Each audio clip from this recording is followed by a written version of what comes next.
정치는 명분입니다. 대의 명분이지요. 그러니까 정치인들이 자기들 살겠다고 이합집산하는 건 어김없이 심판받았습니다. 한 사람도 살아 못 돌아옵니다. 저는 이 정치에 항상 이 정계 개편의 명분과 실리 그리고 또 국민을 위한다는 그런 것들이 명시적으로 나타나지 않을 때는 그야말로 이합집산으로서 요란한 그 당내 자범으로밖에 저는 나타나지 않을 것이라서 사실은 언론이 주목할 만한 가치조차 있는가 이런 회의적인 시각까지 갖고 있습니다. 정동영 대표에 반대하는 민주평화당 의원들이 내일 집단 탈당을 공식 선언할 것으로 보입니다. 탈당 이후에는 제3지대 신당 창당을 추진하겠다고 밝혀서 바른미래당도 덩달아 전운이 감돌고 있습니다. 정주희 기자입니다. 내분 봉합에 실패한 평화당이 분당 초읽기에 들어갔습니다. 정동영 대표를 중심으로 한 당권파와 갈등을 빚었던 대한정치연대 의원 10명이 탈당을 예고했습니다. 12일 월요일 11시에 전원이 참여하는 기자회견을 통해 결행하고 밝히겠습니다. 제3지대 신당 창당이라는 2보 전진을 위한 1보 후퇴라고. 여기에 중도파인 황주홍, 김광수, 조배숙 의원의 이탈 가능성도 제기되고 있습니다. 이렇게 되면 바른미래당에 당적을 둔 비례대표 박주현 의원을 제외하면 정동영 대표 혼자 남는 초유의 사태가 벌어지게 됩니다. 대한정치연대를 비교섭단체로 등록하고 신당 창당을 추진하겠다고 밝히면서 바른미래당도 동시에 요동치고 있습니다. 손학규 대표가 이끄는 당권파는 평화당 탈당 의원들의 개별 입당은 긍정적으로 검토하되 당대당 통합은 없다고 선을 긋고 있지만 우리 바른미래당에게 전염병으로 전이되지 않도록 유의해 주시기 바랍니다. 퇴진파에서는 손 대표의 평화당과의 통합 시나리오가 현실화되는 것이라고 역공을 펼치고 있습니다. 민평당하고 합치고자 했던 분들, 호남계 의원님들과 손학규 대표입니다. 손 대표 측은 이번 주 초 발표하려던 손학규 선언이 평화당과의 교감에 따른 것으로 비춰질 수 있다는 지적에 따라 발표 시점을 한 주 미룬 것으로 알려졌습니다. 이제 민주평화당 이야기 좀 해보겠습니다.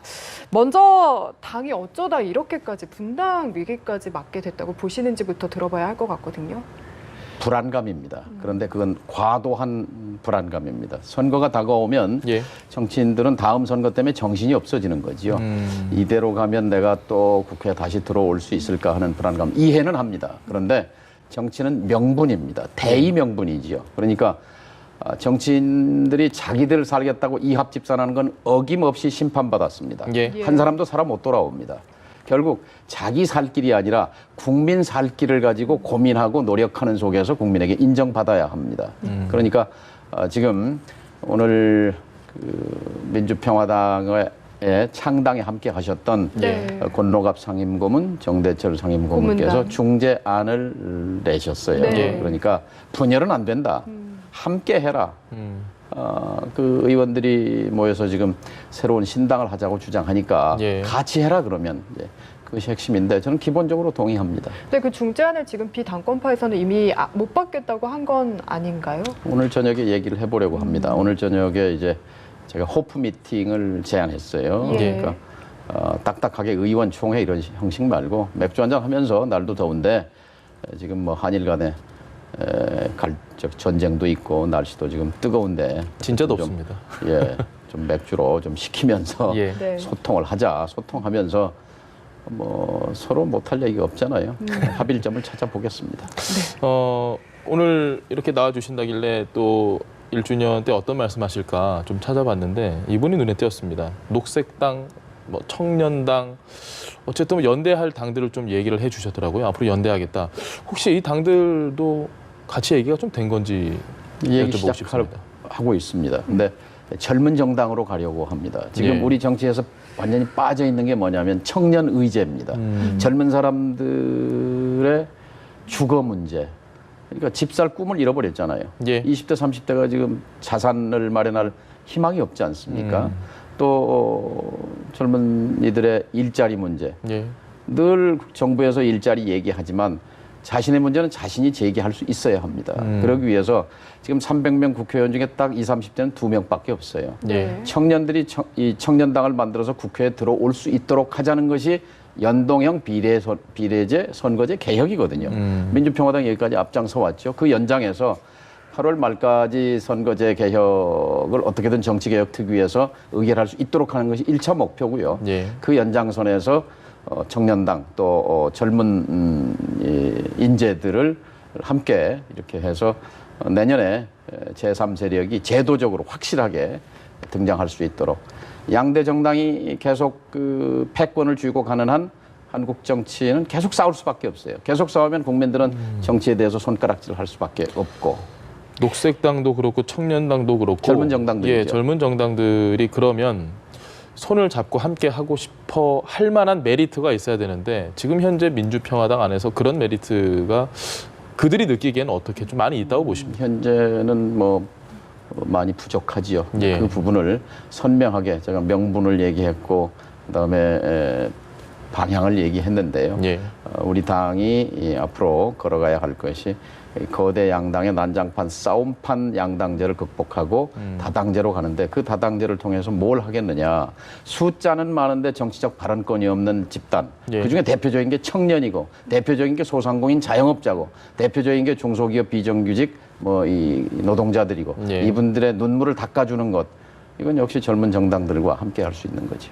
지금 알겠습니다. 녹색당, 청년당 이야기도 그렇고 보면은 민주평화당 내에서 양쪽 다 결국에는 제3지대를 구축하겠다는 것 같거든요. 근데 네. 최종 목표가 같은데 왜 이렇게 갈등이 있나 이 부분도 그래서 사실 합일점을 궁금하거든요. 찾을 수 있을 거라고 생각합니다. 그러니까 불안감에서 개인의 불안감에서 시작한 건데요. 예. 이것과 21대 국회를 지금과 다른 국회를 만들어 보자 하는 그런 목표를 잘 조화를 해야죠.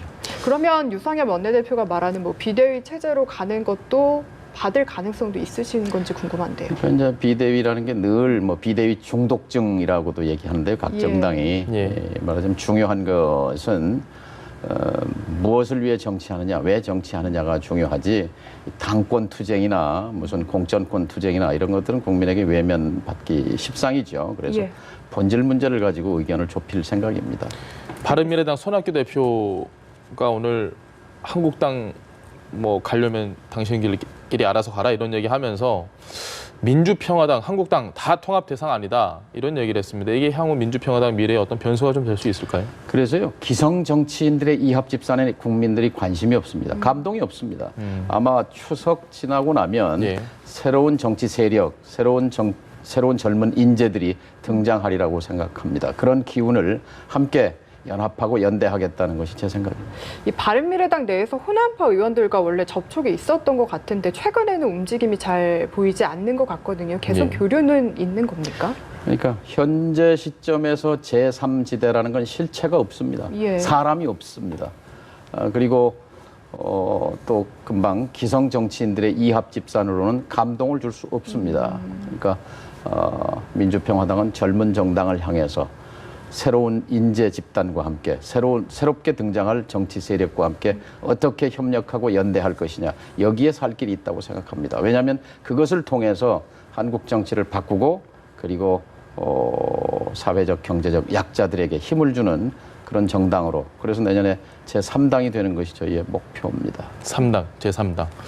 정당은 어쨌든 지지율이 굉장히 중요할 수밖에 없습니다. 네. 지금 민주평화당은 사실 지지율이 너무 낮다라는 지적이 많거든요. 뭔가 획기적인 한 방이 있어야 될 것 같다라고 생각하시는 분들도 계실 것 같습니다. 이에 대한 생각은 어떠십니까? 네, 지금 구조적 한계인데요. 예. 저희는 지금 지역구 의원이 전원 100% 호남에 네. 있습니다. 그런데 2년 전 국민의당 시절 38명의 의원이 있었을 때보다 지금 민주평화당의 호남권 지지율은 더 높습니다. 네. 2배, 3배 됩니다. 그러면 이제 수도권 그 지지율을 만드는 것이 중요한데 예. 정말로 다 놓자 이렇게 말하는 분들이 내가 그 수도권에 가서 한번 희생하겠다. 출마하겠다. 계십니까, 그런다면 그런 분들이? 그건 아마 진정성을 인정받을 수 있겠죠. 아니면 새로운 사람들이 들어올 수 있도록 다음 총선에 출마하지 않겠다라는 선언을 한다면 어쨌든 지금 기성세대에서 그럼 기득권을 내려놓는 그런 진정성을 인정받겠지만 내가 살아야 되겠다 이렇게 접근해서는 국민에게 감동 줄 수 없다고 생각합니다. 총선 얘기가 나와서 이제 좀 총선 이야기 좀 본격적으로 좀 해보도록 하겠습니다. 이제 각 정치권 내에서도 총선 준비를 위해서 좀 전열을 가다듬는 분위기가 수면 위로 점점 올라오고 있는 것 같습니다. 가장 대표적인 게 민평당 분열인데 민주평화당 이제 내일 일부 의원들 탈당 기자회견까지 할 것 같습니다. 민평당의 분열이 야권의 개편, 재편 분위기, 정계 개편에서 어느 정도 좀 영향력을 줄 거라고 보세요? 지금 민평당이라는 당이 존재하고 있다는 거, 그러니까 사실은 민평당이 대부분 호남 기반의 정당이거든요. 근데 여기 전통적으로 이제 민주당이 호남에서 강하지 않았습니까? 그러니까 이건 뭐냐면은 민주당, 호남 내 여론을 민주당이 완전히 지금 이끌지 못하고 있다. 그래서 만일 민주당이 잘한다. 그래서 민주당이 압도적으로 호남 내 여론 지지가 높다면 민평당이라는 당이 아마 존재하기 힘들었을 겁니다. 그래서 아마도 지금 호남에서조차도 민주당이 아주 압승하기는 어렵지 않겠나라는 그런 속에서 여지를 보는 것이고, 또 하나 뭐 당대당의 어떤 이제 통합을 노리기 때문에 전략적인 포지션도 있을 수가 있겠죠. 그래서 근데 민평당은 지금 또 이게 국민의당, 지난번에 이제 안철수 당이었죠. 국민의당. 그 역시 그때도 국민의당이 호남을 휩쓸었습니다. 민주당이 호남 전통적으로 텃밭이었다고 할 수 있는 호남에서 상당수 국민의당한테 다 석패하고 말았죠. 그래서 그것들을 다시 이제 포기할 수 있느냐. 그래서 결국 민주당과의 통합, 또 민주당과의 연합이 어떻게 이루어질 것이냐. 이제 이런 것들이 큰 관건이 될 것 같고요. 그럴 경우에 지금 바른미래당에 남아있는 국민의당 의원들, 이 의원들이 어느 정도 결합하느냐에 따라서 이것이 민주당과의 어떤 새로운 어떤 연합의 관계로 갈 수 있을지, 아니면은 민주당과 대립하는 호남 독자적인 정당을 가질 수 있을지, 이런 것들이 결정될 것 같은데 상당히 지금으로 보면은 좀 갈 길이 좀 먼 것 같습니다. 예. 민주평화당 내일 집단 탈당 예고하고 있는데 사실 이전에 탈당을 하겠다라고 선언을 하고 12일 날 기자회견을 한다는 건 그만큼 그 사이에 정동영 대표의 입장 변화를 좀 기다렸던 것 같아요. 근데 아직 변화가 없었고 결국엔 내일 이렇게 탈당을까지 하게 되는 것 같은데 정동영 대표가 지금 그럼 어떤 생각을 하고 있는 걸까요? 저는 사실 이것이 이제 정계 개편의 신호탄이 될 것인가 언론에서는 그렇게 주목을 하는데 14명밖에 안 되는 꼬마 정당에서 10명이 탈당하는데 4명 남는 이런 모습은 우리 정당사에서도 흔한 모습은 아니거든요. 저는 이런 걸 보면서 유권자 입장에서 이 정계 개편이란 것이 저는 명분이, 정치는 명분이 있어야 되는데 무슨 명분으로 이런 움직임이 있느냐. 저는 앞으로 탈당이라든가 신당 창당이라든가 이런 소리가 더 요란하게 더 복잡하게 저는 나올 걸로 보는데요. 거기에 대해서 저는 우리 유권자들은 이렇게 해석을 하면 좋을 것 같아요. 이게 정계 개편의 신호탄이라고 보기보다는 선거가 가까워졌구나.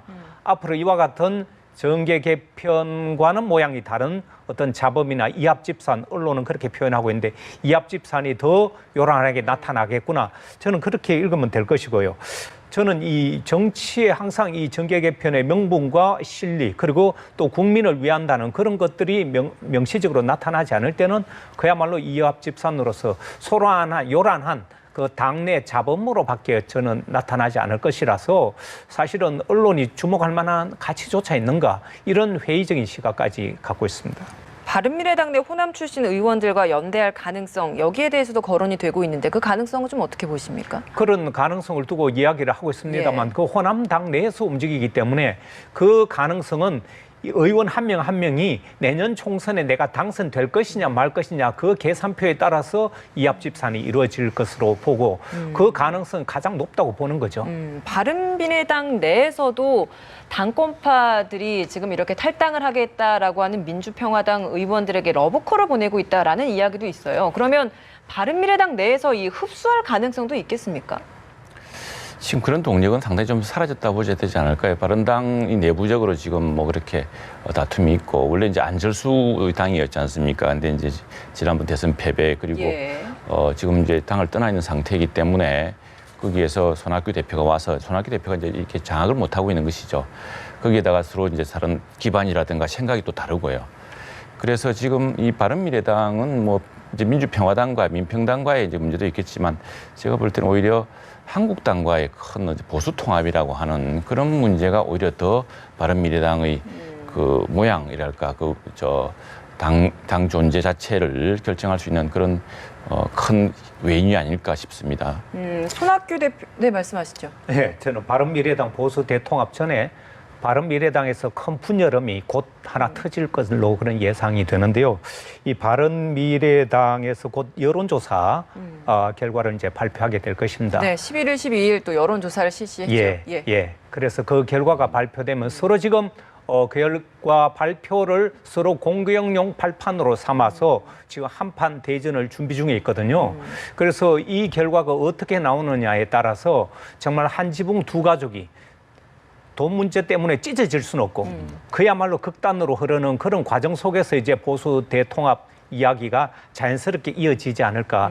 그래서 저는 그 과정에서 이 여론조사 결과가 아주 큰 변수를 차지하게 되지 않을까 싶습니다. 예, 지도부의 신임을 묻는 여론조사에 대해서 좀 이야기를 해주셨습니다. 근데 손학규 대표도 자신의 사퇴를 요구하고 있는 그 부분에 있어서 선언을 좀 준비를 하고 있었는데 그걸 한 차례 좀 미뤘잖아요. 예, 10일 예정됐었는데 18일로 미뤘습니다. 그러면 그 선언에는 어떤 내용이 담길 것 같으세요? 바로 그 선언을 미룬 이유가 이 여론조사 결과에 따라서 손학규 대표님의 여론조사 결과는 자기를 치기 위한 그런 조사이고 명분일 뿐이다. 예. 자기는 몸이 부서져도 나가지 않겠다는 결의를 다졌기 때문에 아마 이 여론조사 결과가 나오고 거기에 연동해서 자기의 결의를 다시 한번 발표하는 그런 내용이 될 것으로 봅니다. 예, 교수님도 좀 할 말씀 해주시죠.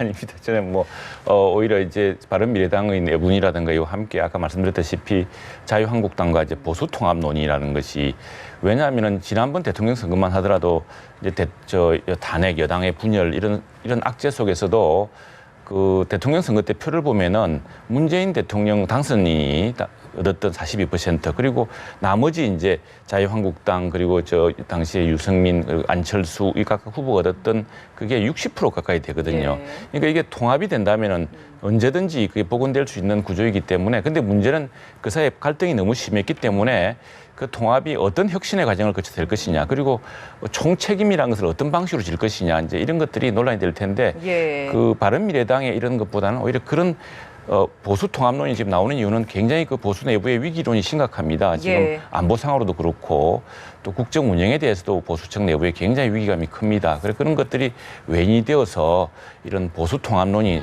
뜻밖의 방향으로 또 속도가 붙어질 것 같습니다. 예, 바른미래